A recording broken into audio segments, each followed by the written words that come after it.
So hello मेरे प्यारे साथियों, कैसे हैं आप सब। उम्मीद करते हैं आप लोग बहुत ही मस्त होंगे, स्वस्थ होंगे, अपनी पढ़ाई जबरदस्त तरीके से कर रहे होंगे। साथियों, आज के इस क्लास में हम लोग डिस्कस करने वाले हैं क्लास 12 फिजिक्स का आपका थर्ड चैप्टर, जो चैप्टर है धारा विद्युत की। इस चैप्टर का आज मोस्ट इंपॉर्टेंट लेक्चर आपके बीच लेके आए। तो आज के इस लेक्चर में आप क्या क्या पढ़ने वाले हैं भाई, सिंपल सा आपको एक इंट्रोडक्शन देते हैं। तो आज के इस लेक्चर में आप देखने वाले हैं कि धारा घनत्व और विद्युत क्षेत्र के बीच का रिलेशन क्या है। फिर आप देखेंगे जैसे कि आपको एक बोर्ड पे क्वेश्चन दिख रही होगी, ओम के नियम के आधार पे आप सूक्ष्मदर्शी रूप निकाल के दिखाओ।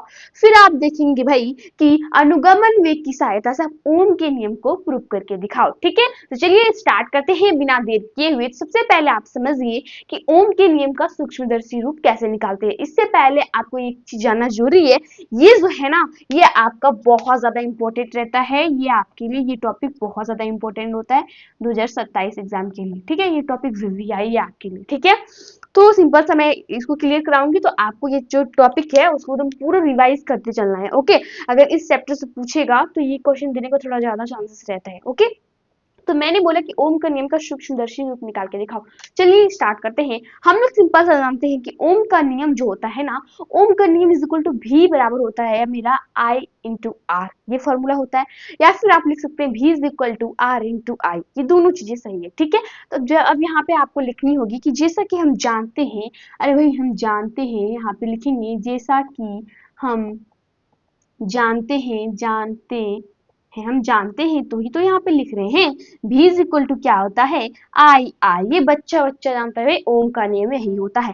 लेकिन मैंने आपको आई की जगह पे एक कल फॉर्मूला प्रूव करके दिखाई थी कि विद्युत क्षेत्र और मैंने बोला था अनुगमन वेग के बीच आप रिलेशन निकाल के दिखाओ। तो आपका आई इज इक्वल टू एक फॉर्मूला लिखना था, वो था N E A we D. ये फॉर्मूला मैंने आपको प्रूव करके दिखाई थी कल के क्लास में। ओके, जिनका अगर कल का क्लास पूरा अच्छी तरीके से हो गया हुआ क्लियर, तो आज उसको एक भी जगह से कहीं डाउट आने वाला नहीं है।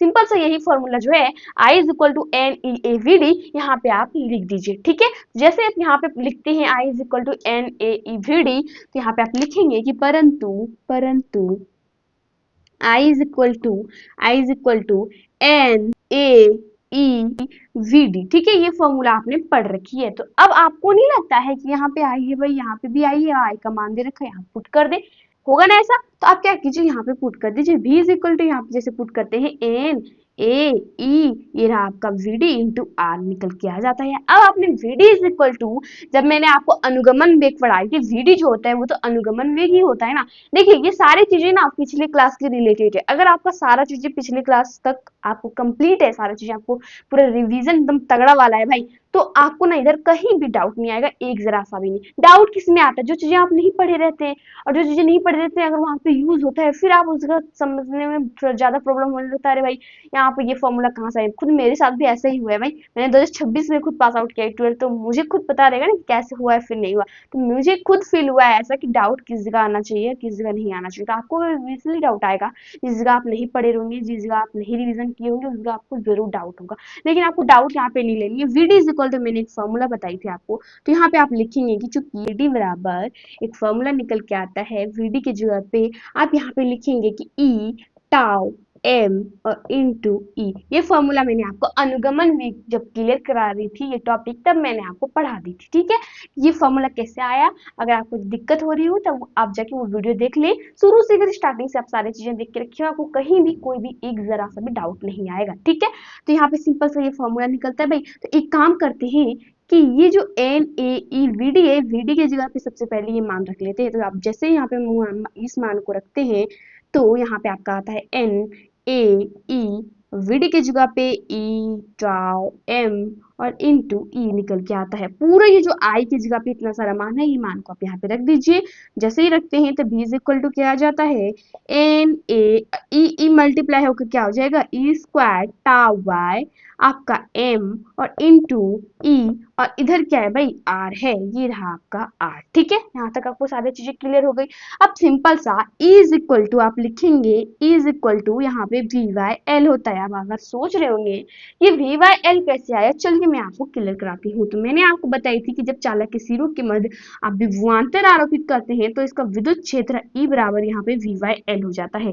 क्यों भाई, यहाँ से यहाँ तक का लेंथ आपका L था, इसलिए यहाँ पे L हो जाता है वी वाई एल। अब आप सोच रहे होंगे कि मैंने तो विद्युत क्षेत्र और तीव्रता वाला जब चैप्टर पढ़ाई थी तो मैंने बताई थी आपको E is equal to V by R था वहां पे, लेकिन यहाँ से यहाँ तक का पूरा डिस्टेंस L होने की वजह से R की जगह पे आप L लेंगे, तो यही फॉर्मूले को मैंने यहाँ पे लिख दी है, E is equal to V by L. तो अगर आपको कहीं भी एक भी हल्का सा भी डाउट हो तो आप कमेंट बॉक्स में पूछ सकते हैं कि ये चीजें कहाँ से आई, ठीक है। तो सिंपल सा आप क्या कीजिए, E is equal to V by L, ये फॉर्मूले को यहाँ पे पुट कर दीजिए। जैसे आप यहाँ पे पुट करते हैं तो V इज इक्वल टू आपका निकल के आता है N A E square tau by M और फिर इंटू वी बाय एल और इंटू आपका क्या हो जाता है आर हो जाता है ना।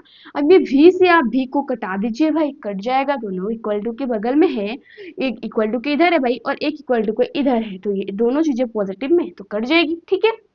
अब सिंपल सा आपको यहाँ पे एक छोटा मोटा कैलकुलेशन करना है। अब ये आर ए बाय एल को आप एक साइड लिख दो, क्यों लिख रहे हैं ऐसा अभी आपको पता चल जाएगी। तो वन इज इक्वल टू, इधर कट गया तो कुछ नहीं बचा, वन बचा ना, तो आप यहाँ पे लिखेंगे R A by L into N A square tau by M, ठीक है।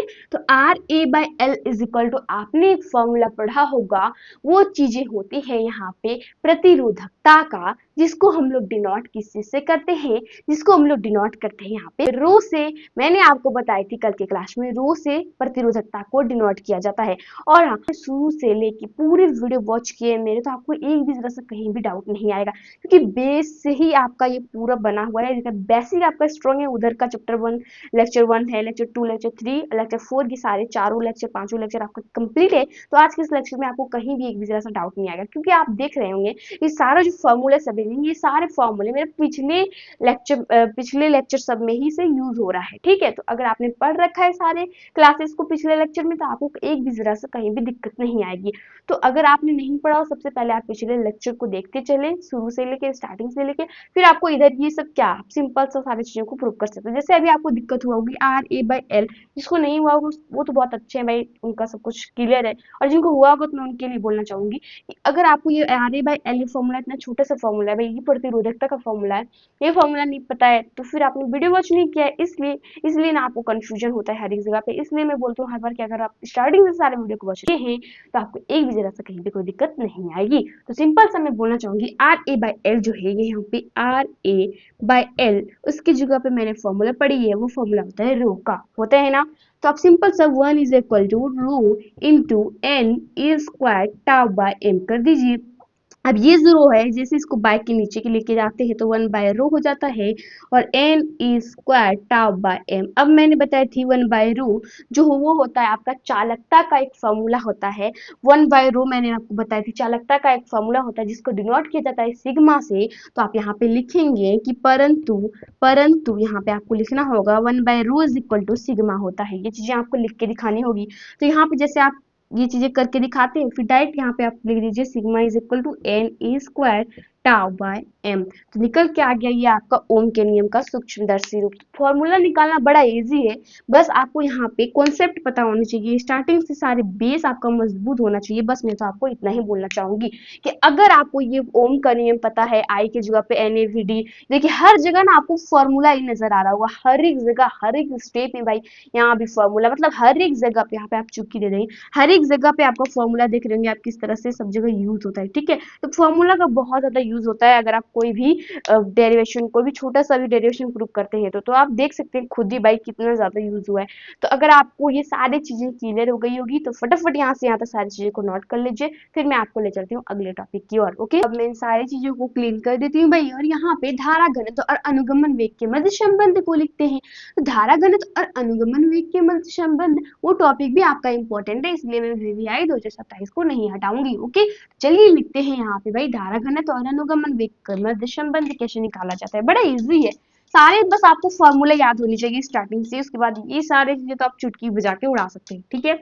अब भाई चुटकी बजा के तो नहीं बन सकता है, लेकिन हाँ पेन पेपर का तो यूज होगा ही। तो मतलब एक तरह से बोला जाता है ना कि बड़ा इजी लगेगा आपको और सिंपल तरीके से सारी चीजें क्लियर हो जाएगी, तो कुछ वैसे ही होगा, ठीक है। अगर आपको सारी चीजें फॉर्मूला पीछे याद हो तो चलिए, खैर कोई दिक्कत की बात नहीं है। अगर आप ये लेक्चर में डायरेक्ट आ गए हैं तो मैं आपसे बोलना चाहूंगी कि आप स्टार्टिंग से सारे लेक्चर को जरूर अटेंड करें, ठीक है। चलिए मैं आपको अब ले चलती हूँ कि धारा घनत्व, यहाँ पे आप लिखेंगे कि धारा घनत्व तथा विद्युत क्षेत्र के मध्य संबंध। ये सब जो क्वेश्चन है ना, ये क्वेश्चन बहुत ज्यादा ये चैप्टर से पूछा जाता है ये सब एग्जाम में। तो आप प्रीवियस ईयर में अगर आपको विश्वास ना हो तो आप प्रीवियस ईयर में मैच कर सकते हैं कि ये क्वेश्चन कितना बार पूछा गया है, ठीक है।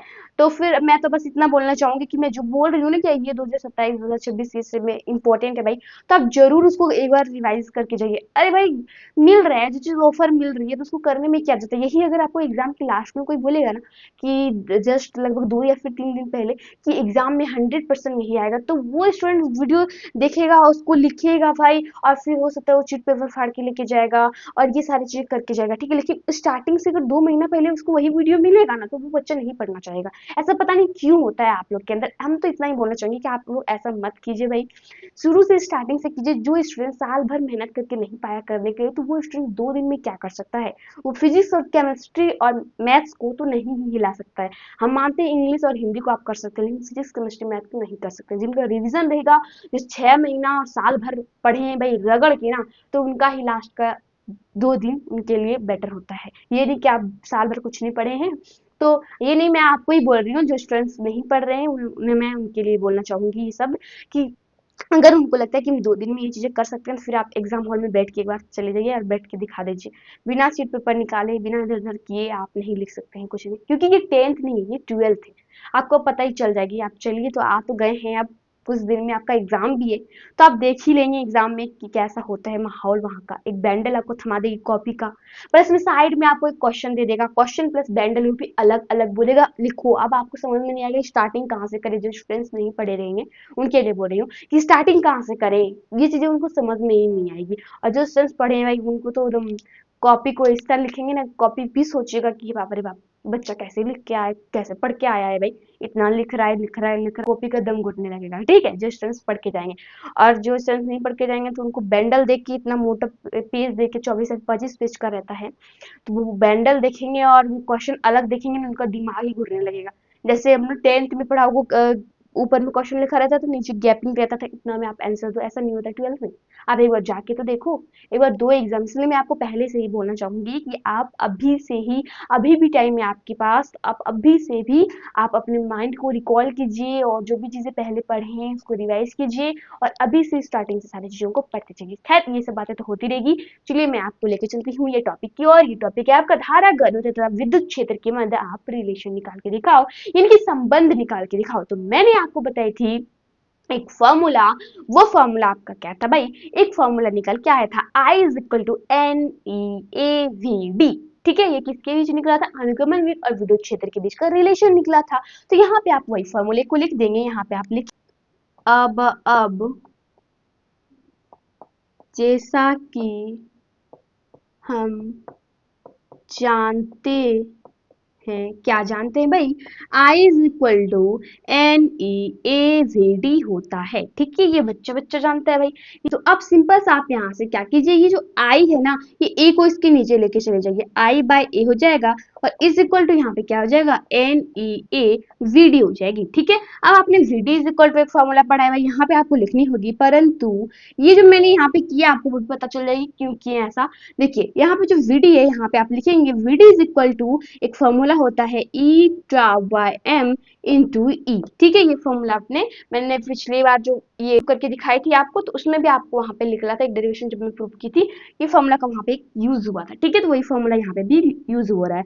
तो बस I by A is equal to, यहाँ पे आप लिखेंगे N E A, we D की जगह ये formula E tau by M into E, ठीक है। तो ई जो क्या हो जाएगी, ये ई स्क्वायर हो जाएगी। तो यहाँ पे आप एक स्टेप और मैं थोड़ा इधर कर देती हूँ, आई बाय ए लिखेंगे, ये आई बाय ए सिंपल सा मैं लिखते जा रही हूँ सारी चीजों को। ये फॉर्मूला आपको, ये डेरिवेशन रिलेशन जो है ना, प्रूव करने में कुछ नहीं लगेगा, ठीक है। ये जो ई है, ये ई है, दोनों मिलकर क्या हो जाएगा, ई स्क्वायर हो जाएगा। तो एन ई स्क्वायर, और फिर बचेगा टाउ, वो सॉरी यहाँ पे ए आपका नहीं होगा, ठीक है। ए का तो काम ही खत्म हो गया, जब मैं ए को इधर लेके आ गई हूँ भाई, तो फिर ए को क्यों लिखूं, ठीक है। तो ये मैंने ए को यहाँ पे लिख के आ गई हूँ, तो फिर ये ए को क्यों लिखूं, यहाँ पे आप बी डी लिख दीजिए। सिंपल सा आप यहाँ पे क्या कीजिए, N E square tau by M और इनटू यहाँ पे क्या है आपका ई है, ठीक है, ये रहा ई। तो आपने पढ़ा है कि N E square tau by M is equal to, मैंने अभी पिछले बार जो मैंने फॉर्मूला आपको प्रूव करके दिखाई थी, N E square tau by M is equal to sigma, आपने पढ़ रखी है भाई। तो यहाँ पे आप लिखेंगे चूंकि N E square tau by M is equal to sigma. आपको ये सारी चीजें समझ में आ रही है? समझ में आ रही है तो आप थम्स अप जरूर कीजिएगा, ठीक है। तो अब सिंपल से यहाँ पे N A square tau by M is equal to sigma, मैंने आपको पिछले बार जो अभी डेरिवेशन ओम के नियम का सूक्ष्मदर्शी रूप का मैंने छोटा सा एक डेरिवेशन प्रूव करके दिखाई, तो ये फॉर्मूला वहां पे निकल के आया था, क्या आपको याद है? ठीक है। तो यहाँ पे सिंपल से यहाँ पे सिग्मा लिख दीजिए ये फॉर्मूला की जगह पे। तो आप जैसे ही यहाँ पे लिखते हैं I by A is equal to sigma into E. अब आपको यहाँ पे एक चीज समझनी होगी, मैंने कल के क्लास में आपको बताई थी कि I by A is equal to J होता है। जे जैसे मैंने आपको बताया था, जाओ इतना एटीट्यूड, ये फॉर्मूला मैंने बताई थी, जाओ इतना एटीट्यूड, ठीक है। तो ये फॉर्मूला मैंने बताई थी याद करने का तरीका हो, तो यही फॉर्मूला यहाँ पे यूज हो रहा है। तो ये आई बाय ए है, उसकी जगह पे मैं जे लिख दूं, क्या आपको कोई दिक्कत होगी? आप बोलेंगे कोई दिक्कत नहीं होगी, यहाँ पे अगर है ही यूज हुआ है तो यहाँ पे मुझे दिक्कत क्यों होगी? तो ये आई ए की जगह पे आप जे लिख दे और सिंपल सा सिग्मा इंटू ई लिख दे। तो यहाँ पे चुकी देखिए लिखेंगे आप कि I by A is equal to J होता है, ठीक है। तो ये रिलेशन जो है आपका निकल के आ जाता है, किसके किसके बीच का भाई? धारा घनत्व और विद्युत क्षेत्र के बीच का ये रिलेशन आपका निकल के आ जाता है। अगर मैं आपसे पूछूं कि जे इज इक्वल टू क्या हो जाएगा, सिग्मा इज इक्वल टू क्या हो जाएगा, विद्युत क्षेत्र इज इक्वल टू क्या हो जाएगा, तो यहाँ पे आप लिख के दिखाएंगे कि जो जे है ये है धारा घनत्व, धारा घनत्व, और यहाँ पे जो सिग्मा है वो है मेरा चालकता, क्या है भाई? चालकता। और यहाँ पे जो ई है वो क्या है? विद्युत क्षेत्र है, विद्युत क्षेत्र है, ठीक है। तो आपको सारी चीजें क्लियर हो गई। मैंने क्या किया, सिंपल सा हम जानते हैं I is equal to N E A we D, एक फॉर्मूला होता है। तो बस यही फॉर्मूले की जगह पे आप भी हमेशा हमेशा बड़ा लिखिएगा, ठीक है, थोड़ा बड़ा होना चाहिए। पता नहीं मेरा बार बार क्या होता है कि जो डी होता है ना भी से बड़ा ही हो जाता है, ऐसा क्यों होता है मुझे नहीं पता, ठीक है। सिंपल से जो वीडी है, वीडी की जगह पे आप फॉर्मूला जानते हैं कि E tau M into E एक फॉर्मूला होता है भाई। और यहाँ पे I by is equal to J, simple से आप जानते हैं, यहाँ से मैंने पूरा कैलकुलेशन करके आपको निकाल के दिखा दिया। तो अगर आपको कहीं भी जरा सा कोई डाउट आता है, आपको पता चल गया ना, ई जो ई है जो मल्टीप्लाई करेंगे एक दूसरे के साथ, तो यहाँ पे क्या हो जाएगी? ई स्क्वायर हो जाएगी भाई। तो वही चीजें मैंने यहाँ पे लिख दी है, सारा फॉर्मूला लेके आपका पूरा कंप्लीट हो गया ये रिलेशन। तो फटाफट आप यहाँ पे सारी चीजों को नोट कर लीजिए, फिर मैं आपको ले चलूंगी अगले टॉपिक की ओर। और एक रिलेशन आपका बचा हुआ है, फिर आपका ये जो टॉपिक है पूरा कंप्लीट हो जाएगा, ठीक है। अब मैं इन सारी चीजों को क्लीन कर देती हूँ। यहाँ पे लिखते हैं भाई एक आपका टॉपिक है, वो बोला जाएगा कि अनुगमन वेग की सहायता से आप ओम का नियम का सत्यापन करके दिखाओ। बोलेंगे वाह, मैंने तो ओम का नियम का v equal to I R पढ़ा है, अब सत्यापन भी होगा उसका। चलिए करते हैं भाई, उसका पाठ पूजा एक एक करके मुझे फाड़ के निकालनी होगी, तब जाके वहां पे आप ओम का नियम प्रूव कर सकते हैं। तो मैं निकालती हूँ भाई, आप बस देखते चलिए और अपना कॉपी में फटाफट नोट करते चलिए। जिनका रिवीजन है उनको तो कोई दिक्कत की बात ही नहीं है, जिनका रिवीजन नहीं है फर्स्ट बार वो पढ़ रहे होंगे, तो सिंपल सा वो सारी चीजें जरूर क्लियर करें, ओके। मैं तो बस इतना करना चाहूंगी, और जिनका रिवीजन है वो तो भाई बवाल कर देंगे एग्जाम में, ओके। तो चलिए स्टार्ट करते हैं। आपका क्वेश्चन कहता है कि स्टार मार्क देखिए यहाँ पे लिखेंगे आप कि अनुगमन अनुगमन वेग की सहायता से ओम के नियम का सत्यापन, अनुगमन वेग की सहायता से ओम के नियम को प्रूव करके दिखाओ भाई। यानी कि आपको बोल रहा है कि v is equal to I R, ये फॉर्मूला कैसे आया, ये फॉर्मूले को प्रूव करके दिखाओ। आप सोच लेंगे चलो भाई मैंने ओम के नियम में ये फॉर्मूला पढ़ा, आज प्रूफ भी देख लेते हैं अनुगमन वेग की सहायता। चलिए स्टार्ट करते हैं। सबसे पहले आपको पता होनी चाहिए यहाँ पे फॉर्मूला, वो फॉर्मूला क्या है भाई? आपने पढ़ा है vd इज इक्वल टू, पहली बात अनुगमन वेग को vd से डिनोट किया जाता है, ये चीजें जो पता ही है ना। मैंने अभी दो डेरिवेशन आपको छोटे मोटे डेरिवेशन प्रूव करके दिखाया भाई, उसमें तो vd का यूज हमेशा हुआ था। तो vd इज इक्वल टू आपने पढ़ा ई टाउ बाय एम इंटू ई, ये फॉर्मूला तो आपको हर जगह दिख गई होगी, ठीक है। तो ये फॉर्मूला से यहाँ स्टार्ट होगा। तो यहाँ आप लिखेंगे कि अब अनुगमन वेग, अनुगमन वेग, ठीक है। अनुगमन वेग जिसको हम लोग वीडी से डिनोट करते हैं भाई, तो वही यहाँ पे आपको लिखना है, VD is equal to E tau by M into E, ठीक है। ये चीजें यहाँ पे लिख देनी है। लेकिन आप ये भी जानते हैं कि मैंने एक रिलेशन आपको पढ़ाई थी किसके किसके बीच के भाई, मैंने आपको बताई थी कि आप अनुगमन वेग और विद्युत क्षेत्र के बीच का एक रिलेशन प्रूव करके दिखाओ। तो आपका आया था I is equal to N E A we D, ये फॉर्मूला आपने निकाल के रखी थी भाई। ये मैंने ये भी बताई थी कि 2025 में ये क्वेश्चन पूछा गया है और 2027 में आने का इस क्वेश्चन का कुछ ज्यादा चांसेस रह रहा है, ठीक है। मैंने आपको बताया जब ये रिलेशन मैंने आपको प्रूव करा दी थी तब मैं आपको इसको क्लियर कराई थी, ठीक है। तो बस वही आपको यहाँ पे लिख देनी है, परंतु परंतु I is equal to N E A we D होता है। तो अब हम ये वीडी के जगह पे इतने सारे मान को पुट कर दें, क्या आपको कोई दिक्कत होगा? आप बोलेंगे क्यों दिक्कत होगा, वीडी के जगह पे इतना सारा मान रखा हुआ है तो आप पुट कर दो भाई। सिंपल सा हम क्या करते हैं, पुट कर देते हैं। तो यहाँ पे होगा I is equal to N E A और फिर आपका E tau by M into E हो जाएगा, ठीक है। तो एक काम करते हैं भाई, आई इज इक्वल टू एन, ये ई मिला के ई स्क्वायर कर देते हैं इंटू टाउ बाय एम और फिर आपका ए और ये ई को इधर रहने देते हैं, ठीक है।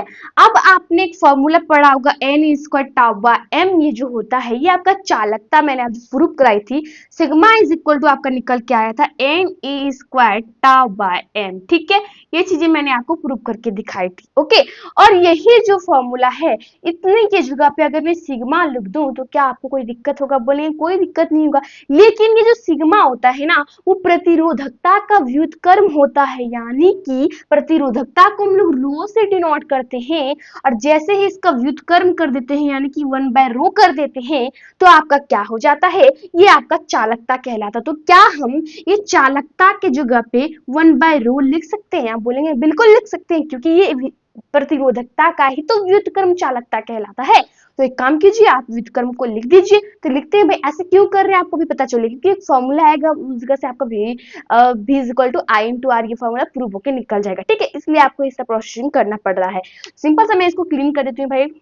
अब मैं इनको क्लीन करती हूँ थोड़ा सा। तो अब आपको क्या लिखना है, जिस जगह सिग्मा है उस जगह पे आपको लिख देनी है, यहाँ पे आप लिखेंगे चूंकि N E square tau by M is equal to चालकता होता है जिसको हम 1/रो में भी लिख सकते हैं, ठीक है। ये चीजें बस आप इसके जगह पे आपको ये चीजें लिख देनी है, यानी कि 1/रो आपको क्या करना है, इस जगह पे लिख देनी है। तो सिंपल सा हम जैसे यहाँ पे पुट करते हैं तो आई इज इक्वल टू क्या निकल के आता है, 1/रो, फिर आपका आता है a इंटू ई। अब आपको e इज इक्वल टू एक फॉर्मूला पता होगी भाई, e इज इक्वल टू मैंने आपको पिछले जब और एक डेरिवेशन प्रूव करके दिखाई, छोटा सा रिलेशन और एक था, तो उसमें आपका क्या निकला था, e is equal to V by L. Formula कैसे आया मैं आपको वहां पे क्लियर करा दी थी, ठीक है। सिंपल सा वहीं से e is equal to V by L आया। तो अब आप यहाँ पे पुट करेंगे वैल्यू, तो i इज इक्वल टू 1/रो इंटू आपका a, फिर आपका यहाँ पे वी बाय एल हो जाता है, ठीक है। ये चीजें हो जाती है।